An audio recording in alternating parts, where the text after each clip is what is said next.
A board-certified dermatologist just told me that most people are undereducated about skincare, and the $500 they spend on skincare every month might be doing more harm than good. By the end of this episode, you'll know how to build an evidence-based skincare routine that protects your skin at any age without wasting money on products that don't work. This is part 1 of our 3-part skincare series, so make sure you subscribe so you don't miss the next one. Hi, I'm Dr. Kate D, and today's guest is Dr. Angela Casey, a board-certified dermatologist, Mohs surgeon, and founder of Bright Girl Skincare. So she's here to talk all about skincare and what you can do at home to take care of your skin. Angela, thanks so much for talking with me today. Thank you so much, Dr. Kate, for inviting me on this show. I'm a big fan of your podcast, so really thrilled to be here. Well, I'm really excited to talk to you about skincare because I know you are an expert, especially in teen acne, but we'll get to that.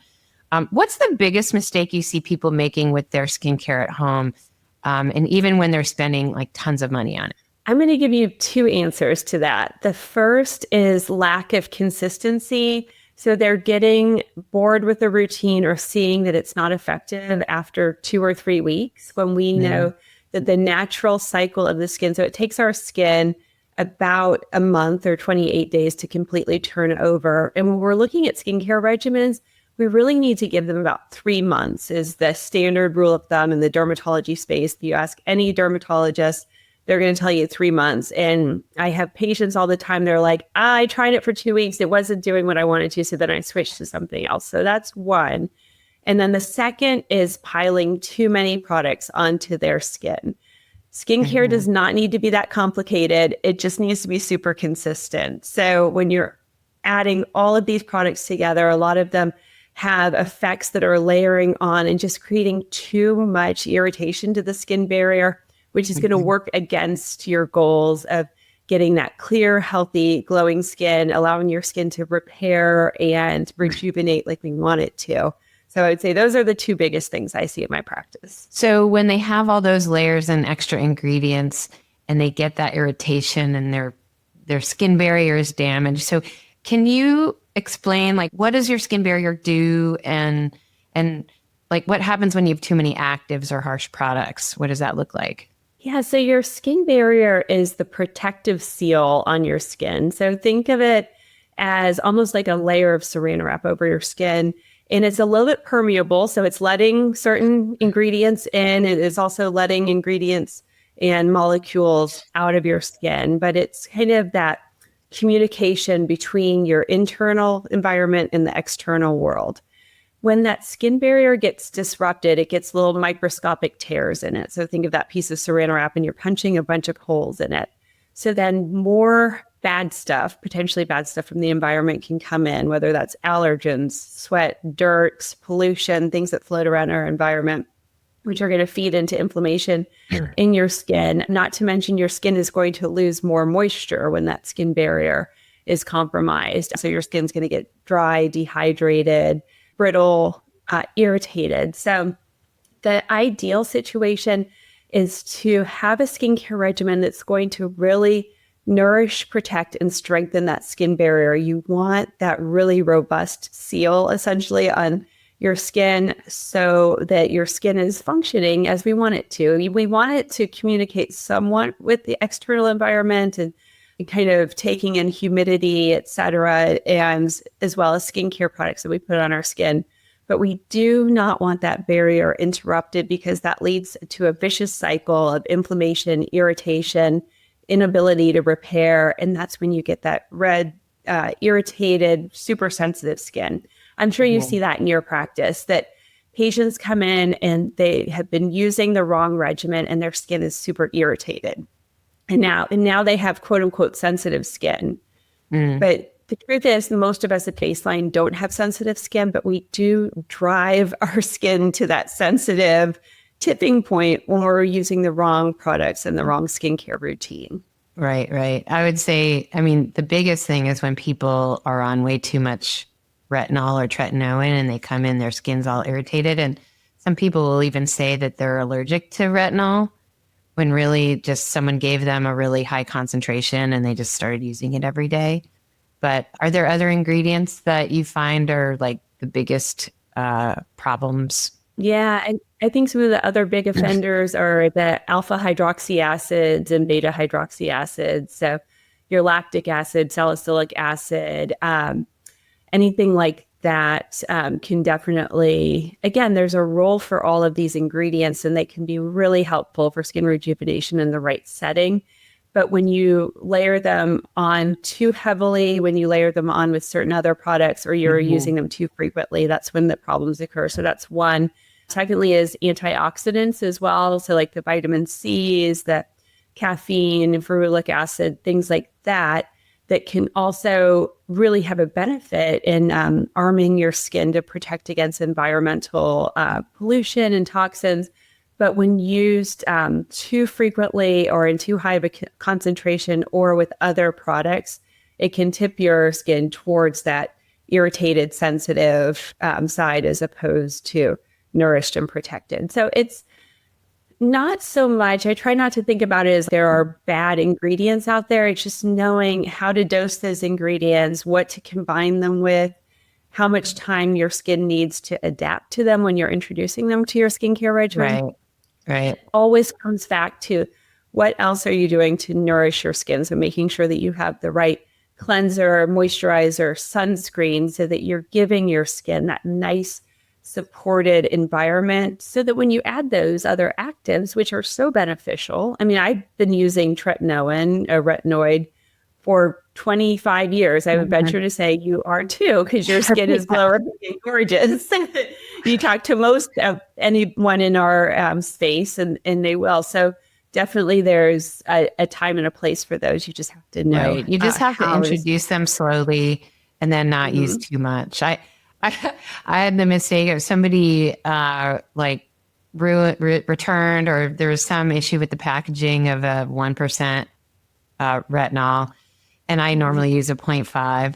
And they're like, "Well, do you want to take this home?" I'm like, maybe I could, once every week I could stick that in there, but I did that one day, and my face within 24 hours was kind of red and flaky and irritated. And I was like, okay, no, I cannot do this. So even I can you shared that story. It's such a good point that we all know our skin the best, right? So when you go see a provider who's as specialized as can be in this space, and they're telling you something, and like you get home and it's just not working with your skin, you've got to listen to it. You've got to respect it, because we've been living with our skin for our whole lives. So I think we know when something's working and when it's not. And with retinols in particular, too, I think it's very important to distinguish between the retinols and retinoids, and just in terms of strength. So a lot of times I have patients come in and they say, oh, yeah, I'm using the 0.5 retinol. So they might be using a product made by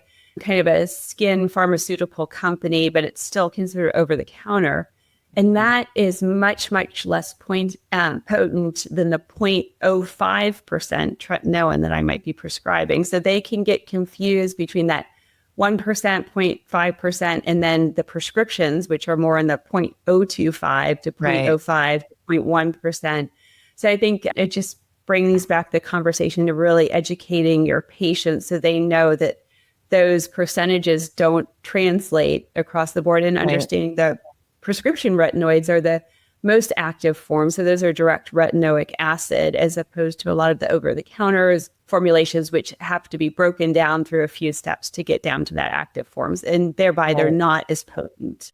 So if you've been listening to the show, you know I've got stories for days about what goes on in med spas. I finally put them all in a book. It's called Med Spa Mayhem. I wrote it because I got tired of hearing about people getting hurt by providers who have no business holding a syringe. You'll read about real patients, real nightmares, but more importantly, you'll know exactly what to look for when you walk into any med spa and what questions to ask. It's part expose, part survival guide, and it might just save your life. Med Spa Mayhem will leave you informed, entertained, and a little shocked at what's really going on behind the business of the aesthetics industry. The link is in the episode description. Read it before you book your next appointment, because beauty should never come at the cost of your safety. Right. The only company I know of that's done those laboratory studies is Skin Medica. So comparing like their 0.5 to a tretinoin 0.05, they actually showed that that was equivalent. It's actually one of the only, I think it's the only one that I know of that. Yes, Skin Medica, and the other is Skin Better Okay, Science. computer They've science. also Yeah. done the side-to-side Okay. studies. Yeah. And then, so then you have to make sure you're looking at the right percentages. A lot of the other companies will say low or medium on the Mhm. packaging, but they don't publish a percentage and they have not done the studies. And I think it's a bunch of hooey personally. So I don't use those, but, yeah. Agreed. Anyway, so what about the role of the microbiome of the skin? Like, how does that play a role in how you're choosing skincare? So the microbiome, it's super exciting because we have discovered so much about the microbiome in the past decade or so. And it's coming into play with so many common skin conditions from acne to eczema to sensitive skin, kind of understanding why our skin might be dry or oily and the differences in the microbiome of an individual with oily skin versus dry skin. But the way I like to think about the microbiome, so I kind of like dumb it down in a way to like something that like we can all understand. It's like a farm, right? So like in the farm, you've got all sorts of like organisms, and you've got certain like animals that are helping to like fertilize the soil, and then you need like the sunshine and the water to help the plants grow. So the microbiome is not unlike that. You have to have like every piece of that farm working together in harmony to create the optimal environment. And getting back to the water analogy, hydration is a big part of that, which is kind of goes back to when that skin barrier is compromised and our skin is not hydrated, right? Good hydration, then our microbiome is not going to be flourishing as it should. When the microbiome gets out of balance, a few things can happen. Your skin's going to get more sensitive, it's going to be more irritable. And then bad bacteria that can sit normally in our skin in harmony with everything else and not do anything bad, then start to become a problem. So that's when your Cutibacterium acne, which is the acne causing bacterium, starts to get out of balance and the levels start to raise, and all the good bacteria on your skin can't keep that Cutibacterium acnes at bay. So that's part of the process that contributes to an acne lesion forming. Staph aureus is another common bacteria that sits on our skin that normally doesn't cause a problem until somebody who has eczema and their skin gets dry and that skin barrier is disrupted. And then the Staph aureus gets into the eczema and causes superficial skin infection. So the Right. microbiome, I mean, I think another good analogy is just understanding it like the gut microbiome and how certain foods that we eat can really nourish and support and allow that gut microbiome to thrive. The skin microbiome is the same, and it has to do with the products that we put on it, how we're keeping it hydrated, as well as like our internal health and wellness. So I never discount that, like the foods we're eating, how well we're staying hydrated. Are we eating a lot of things that cause inflammation in our bodies and therefore in our skin, like sugars and alcohol and things like that? So it all kind of comes full circle. But yeah, that microbiome, it's the farm that's keeping our skin healthy. And if we can keep it in balance, everything works beautifully. So, do you have recommendations on what kinds of topicals support your skin microbiome as opposed to ones that disrupt it? Yeah, so a big thing, so let's start with cleansers. With cleansers, you want pH balanced cleansers. So our skin microbiome and our skin naturally sits at a slightly acidic pH. So we want to use cleansers and skincare products that sit a little bit more on that neutral to acidic side. When we use certain soaps, they are very alkaline. So like a bar soap is very alkaline, like certain like detergent-like substances can be very alkaline. So that is like really bad for our skin, does not like that at all. So sticking with a pH balanced cleanser. And Are there then examples that you can give of the really bad ones that are just people use all the time? I mean, oh yeah, like would that, like recognize. the biggest offender, like Dial soap, Irish Spring. I'm not even a big fan of Ivory. I know Ivory and Dove soap are kind of marketed for so long as the cure-all in the dermatology space. And I tend to shy away from those bar soaps and use more like the Cetaphil's, CeraVe's, our Bright Girl. Our Bright Girl cleanser is, of course, pH balance. It's a great facial cleanser. But there's a reason why those brands have really come to the forefront in being very nourishing and supportive. So great for people with sensitive or eczema prone skin, or for the rest of us that maybe have normal skin. So pH balance cleanser with your moisturizer, it's so important that you have that good blend of humectants that draw water into the skin, your emollients, which are going to help with repairing that skin barrier that we talked about, and then your occlusives, which are the ingredients that help keep that moisture locked in. And the great thing about moisturizers, there's so many different formulations that you can really tailor it to your skin. If you have oily skin, you might want something lighter weight. If your skin's really dry, you're going to want something that has more of those occlusive properties. And then the other big skincare product that's important for supporting that microbiome and barrier is your sunscreen. Because sunscreens are, of course, protecting our skin from ultraviolet damage, but also mitigating all of that inflammation, which is just that vicious cycle that's going to tear down our collagen. It's going to cause damage to our skin cells at the cellular level and create a lot of irritation. So a mineral-based sunscreen with an SPF 30 or higher.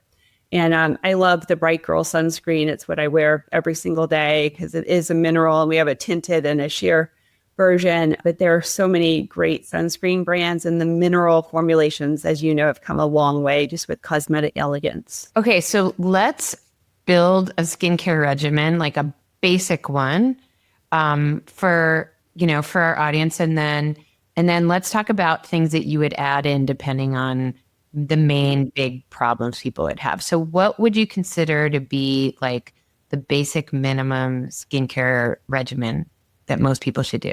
Basic minimum: in the morning, cleanser, moisturizer, sunscreen. In the evening, cleanser, moisturizer. That's all you have to do. Okay. You don't have to layer on anything else. You're going to be in good shape in staying consistent with that. So keeping it simple. Okay. And so since you're a specialist in several things, but let's talk about teen acne, since that is what Bright Girl's all about. So can you speak to that a little bit? Like, what would you be particular about if you have acne-prone skin? So with acne-prone skin, you're going to need a little bit more support in that microbiome. So in that case, I would be adding in a toner, which is going to help with balancing oil production in the skin, and also ideally one that has some anti-inflammatory ingredients that are going to help settle inflammation in the skin. So with acne, there are 4 main triggers to acne: that C. acnes bacteria that I talked about earlier, inflammation in the skin, which can be caused by a whole host of things, plugging of the pores, which is addressed by retinols, and then inflammation, C. acnes bacteria, plugging of the pore, and oil production. So those are the 4 main triggers. So with your skincare regimen, you're needing to address that. The sunscreen and your moisturizer are going to help with combating that inflammation and keeping that microbiome stable. Again, the toner, one that's kind of tailored towards balancing oil production, is key. In terms of addressing plugging of the pores, that's when your retinol or retinoid comes into play, because retinoids help with increasing skin cell turnover. And as such, they're going to eliminate any of those little dead skin cells that want to get into pores and plug them, and they get kind of sticky in there, and that helps drive the inflammatory process of acne. We will also add in like a topical antibiotic, like a benzoyl peroxide or clindamycin, because that fights the C. acnes bacteria. Right. Well. And so about the pore clogging, I think your hydroxy acids also help those cells slough out of the pores so they don't get plugged up. So that's super important. But my follow-up question about the antibiotic is, how do you not kill off your good bacteria at the same time as you're targeting the bad bacteria in your skin? It's impossible, because you are going to kill some of the good bacteria along with the bad. I mean, that's the dilemma of antibiotics in general, right? Yeah. When we take an antibiotic by mouth and it wipes out our gut microbiome because it kills off all those good bacteria that we've been working to grow for years with one course of antibiotics. Same with topical antibiotics on the skin. Are going to, they are not so specific that they're just going after the bad bacteria. They're mostly getting that, but they're also killing off a lot of good stuff. It's not unlike chemotherapy, right? That kills the bad cancer cells, but also kills a lot of other good stuff in the meantime. It's just kind of blasting through everything. That's why, though, it's so important to use the proper skincare so that when those bacteria do grow back, they're growing back in balance and they're not, out of proportion, right, towards the bad ones. 100%. Wow. Yeah. You got to nourish and feed all those good bacteria. So for acne, the things you're adding in are, a toner, an antibiotic of some kind, and then and a retinol. Is there any? So I always think of so moving on to just sort of general skincare and anti-aging.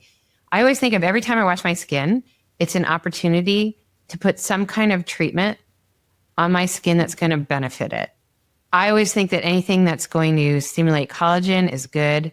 And I've said many times before in the podcast, like those cells inside your dermis that make collagen and elastin, those are dormant unless you're poking at them in some way or other. So that's a whole other conversation about different procedures to do to stimulate collagen. But for somebody who is doing all those things, it's really important to add in some ingredients that support collagen synthesis so that you actually get more collagen out of it. So, because a lot of people, you mentioned vitamin C before, and actually retinols also stimulate collagen. There are a lot of different collagen stimulating serums, but if those cells are dormant, you don't get any collagen out of it. Okay? But if those cells are awake, then you're going to actually increase your yield of, collagen synthesis if you're feeding your skin that. So I always feel like for anyone over 30, but, especially people like me over 50, like you really need some kind of serum that's gonna support anti-aging. Do you have a favorite 100%. One? Yeah. I mean, most of us in our generation, we grew up in an era where we were out in the sun a lot. We got a lot of sun damage. We used a lot of skincare products in our teens and 20s that were really not good at all for our skin. Like I'll throw up for myself, the Sea Breeze astringent that just like totally stripped your skin. St. Ives apricot scrub that totally just like destroyed your skin barrier.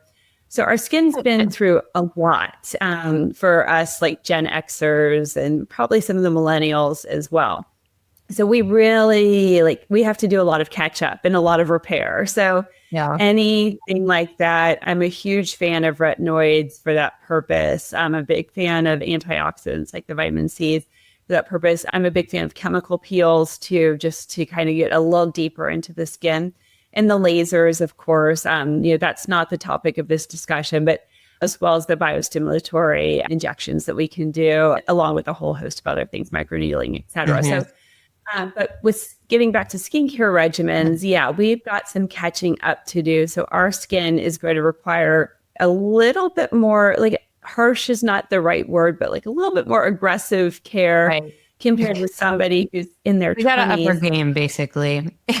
We do. I am a big proponent and a big mission of Bright Girl is staying ahead of the damage. So just like we brush and floss our teeth every day from the time we are little bitty and we get our first teeth throughout our life, when we start those good skincare habits with the right ingredients, with consistency and understanding, I mean, our generation or the current generation of Gen Z and Gen Alpha will age much differently because they have this knowledge on board and they will be able to protect and prevent as opposed to wait for the damage to occur and then diagnose and treat it. So equipping them with the right tools and understanding is key. And again, heart of the mission of Bright Girl. It's everything from preventing that skin damage, the brown spots, the laxity, the fine lines, the texture changes, et cetera, and the skin cancers, frankly, that can be very prevented with the proper use of sunscreen.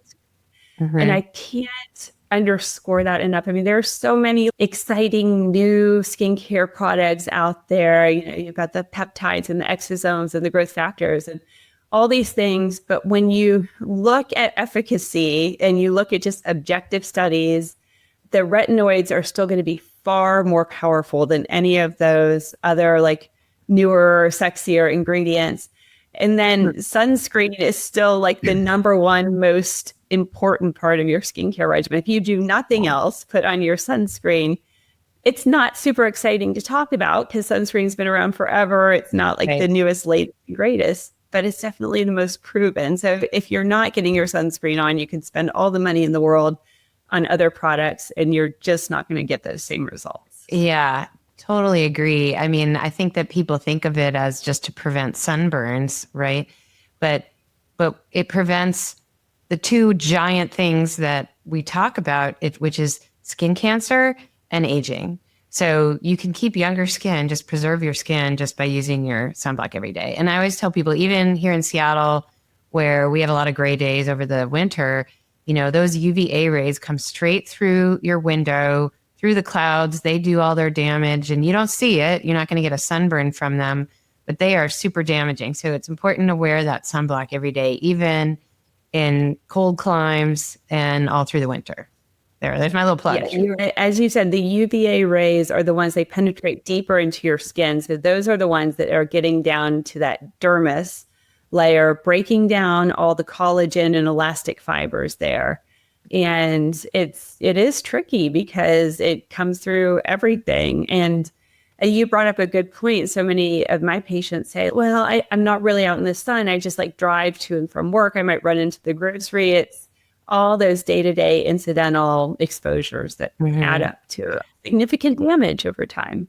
I don't know if you ever saw this image, but maybe 11, 12 years ago when I was first starting all this, there is this pretty famous picture of this guy who's a truck driver for his entire life. He's an older gentleman, and you could see the left side of his face that was exposed to the sun through the driver's side window was so much more damaged and wrinkly and aging and drooping than the right side of his face. Have you know that picture? Exactly what you I mean. would try to drum that up somehow for the podcast. I don't know if we could find that, but yeah, it's very dramatic. So those UVA rays are just everything coming in through your windows. I think it's really important, even if you're driving.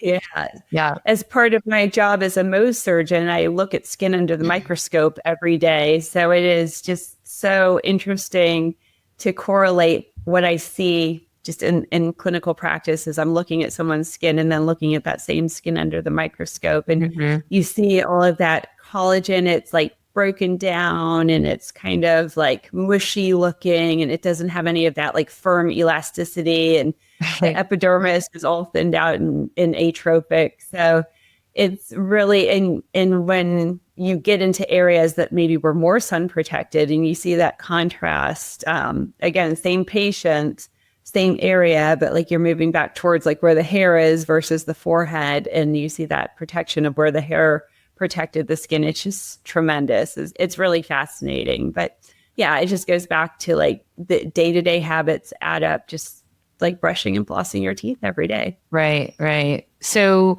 we've basically covered the change of skincare routine for different decades. So in your 20s and 30s, you're in prevention mode. In your 40s and 50s, we're adding anti-aging ingredients like retinoids and stuff. And then what about as you get older, 60s plus? Are there other things you would do or add or change or subtract? I mean, yeah, many of my patients in their 60s, there's a whole spectrum depending on how aggressive they want to be. But I think I'm like 3 years away from that. It's a little scary. But isn't it great though that like we are at this stage in our lives? I don't know about you, but this is how I feel like at my age now. Like I used to think that was so old when I was younger, like, and now I'm like, gosh, I feel pretty good. Like, I feel like I could be in my early 30s for like, and I'm a long way from that. I'm trying, I'm working on it, every day. That's like the coolest thing about like our patients that are in their 60s and 70s, 80s. I mean, I have patients in their early 90s that are living very full lives. They're active and they're engaged with their communities, and they're still wanting to look on the outside how they're feeling on the inside. So yes, I think it's important to keep up with some of those corrective and just simple regimens of the retinoids and the sunscreens and the antioxidants, and then getting them in periodically. I mean, this is where I really see a role for like the lasers and chemical peels, that you're doing those on a more regular basis for those patients. Microneedling, the same thing. I mean, you've said it well, like you almost have to injure that skin to kind of keep it awake and keep it active, keep that collagen stimulation going. And then there's a big difference, and I'm sure you see this in your individuals who live healthy lifestyles. So they're getting enough sleep, they're exercising, they're eating well, they don't drink a lot of alcohol, obviously they don't smoke, versus somebody who's maybe not practicing those same good habits on a consistent basis. Absolutely. And a reminder also, everything that we've been talking about with skincare, it's so important to have that really good regimen at home. If you are doing procedures at a dermatology office or at a med spa where you are poking at your fibroblasts and doing resurfacing and other things like that, if you have a really great regimen at home, you are going to get a much higher yield out of those procedures. And so you might as well get a much bigger bang for your buck. I mean, it costs money and effort and downtime to do those procedures. It's really important to support that with a really good regimen at home. I spend my days making sure people don't fall for fake Botox and unlicensed injectors. So yeah, I care about what products you're using. Bright Girl is skincare for young people, created by my friend, Dr. Angela Casey. She's a double board certified dermatologist and mom who wanted something clean and effective for her own daughters. Here's what I like. It's formulated by someone who looks at skin cells under the microscope and knows what she's talking about. No hype, no influencer nonsense, just great products that teach good habits early. So if you've got young people in your life starting their skincare journey, send them to brightgirl.com. Use code DrKate20 for 20% off through January. This holiday season, give something that they will love that actually works. As we kind of wrap up this topic, if you were going to tell our audience, like, what's the one thing you wish every patient knew before they walked into your office? I wish they really grasped and understood like how much they can be in charge of their skin health. And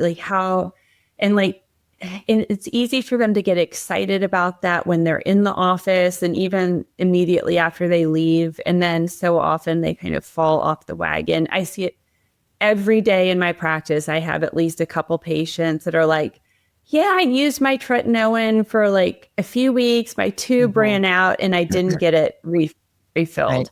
Or, oh yeah, I ran out of my sunscreen and I didn't get it refilled, or I didn't go back to get it. Or that it takes them 6 months to get through their 2-ounce tube of sunscreen. Right. Like, you're not using enough. Right. So I think that's like the biggest thing is like, each patient, every individual, we are in the driver's seat with our skin health, and we make that decision just like so many other things in our lives, like how we're going to navigate that and how much of a priority. It's just choices. You're just making choices every day. Yeah, absolutely. If anything that we do in our practice and then hopefully on this podcast is to educate and support people's, ability to like take care of their own skin and know enough so that they feel really energized and able to have great skin without doing too much, without spending that much money. So Absolutely. Thank you so much, Angela, for being on the podcast today. I so appreciate all your input, and we'll be back soon with another discussion about your expertise, skin cancer. Oh, 100%. I'm super excited about that discussion, and it's been so wonderful to connect with you and your community, Dr. Kate. Thanks for listening. If you found this helpful, do me a favor and share it with a friend who's considering any aesthetic treatments. Subscribe so you don't miss the next one, and drop a comment telling me your biggest takeaway. I actually read them all. Let's keep each other safe and elevate the standards in the med spa industry.